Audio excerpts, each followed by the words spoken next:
censoring free speech in a statement delivered to Number 10. Now, one of those who signed the document is author and journalist Laura Dodsworth. She joins us now. Why have you signed the letter, Laura?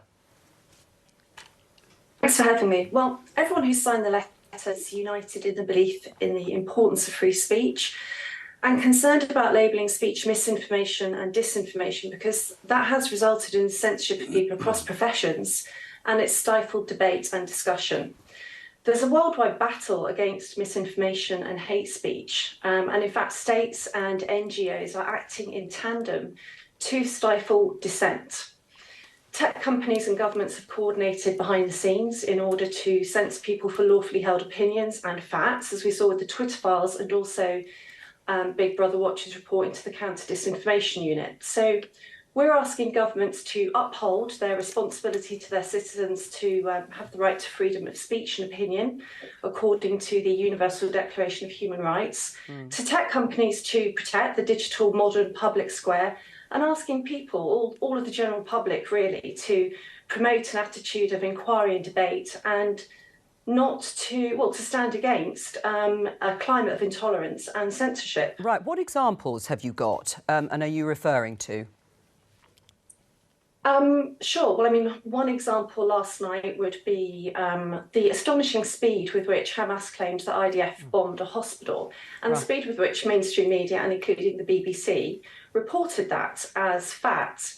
Now, I'm sure you'd agree that the BBC shouldn't be prosecuted or lose its licence, but in fact that bad information should be met with good information. All right. Any other examples? That's one very timely example. Sure. Yes. Another example would be the Wuhan lab leak. So when it was originally suggested that COVID-19 might have escaped from a lab in Wuhan, that was called a conspiracy theory. And in fact, it was fact-checked numerous times around the world. Now it's considered plausible and likely. And in fact, we've seen emails released from public health scientists, including Sir Jeremy Farrar of the Wellcome Trust and SAGE in the UK, where they had private discussions where they talked about the likelihood, the possibility of the lab leak. And they conspired, in effect, to put forward the theory that it hadn't escaped from a lab. All right. Now, what that did was inhibit discussion and investigation, and it wasn't correct. Okay. So the way to build trust with people is to allow a free discussion about facts. Okay. More importantly, I'm going to just stop you there, Laura. I'll come back to you in a minute, but let me just open it up to our other guests here. Paul, on the principle, and particularly taking the Wuhan lab leak as an example, do you agree with Laura? No, I just don't. I think that there was a phrase used in the 1930s, militant democracy. Democracy has to get militant in its own defence.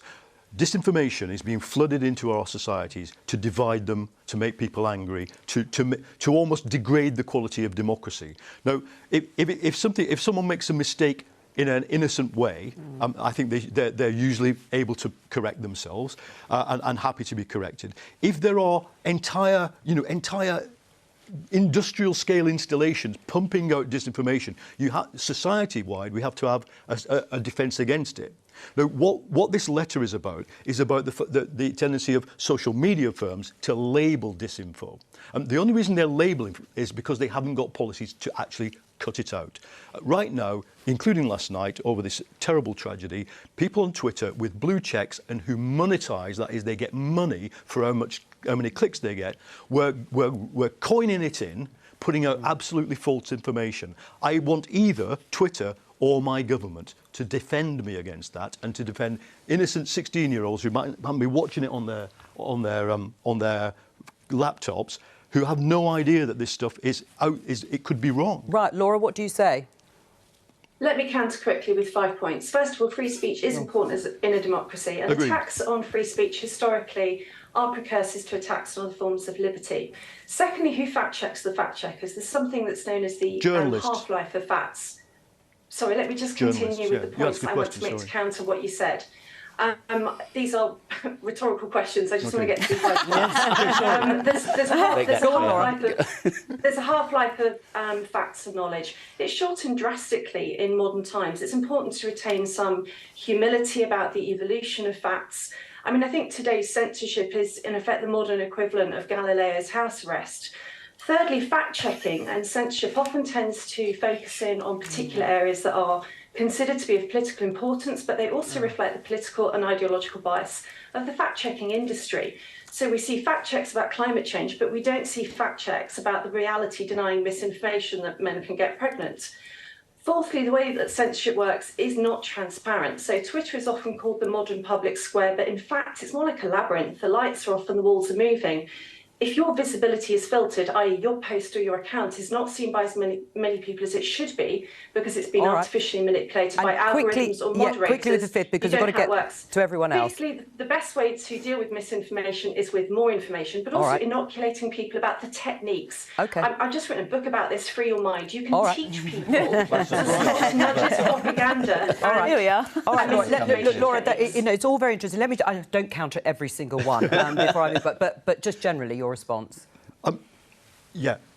Where we've got to be careful is when governments have counter-disinformation strategies. The USA's one blew up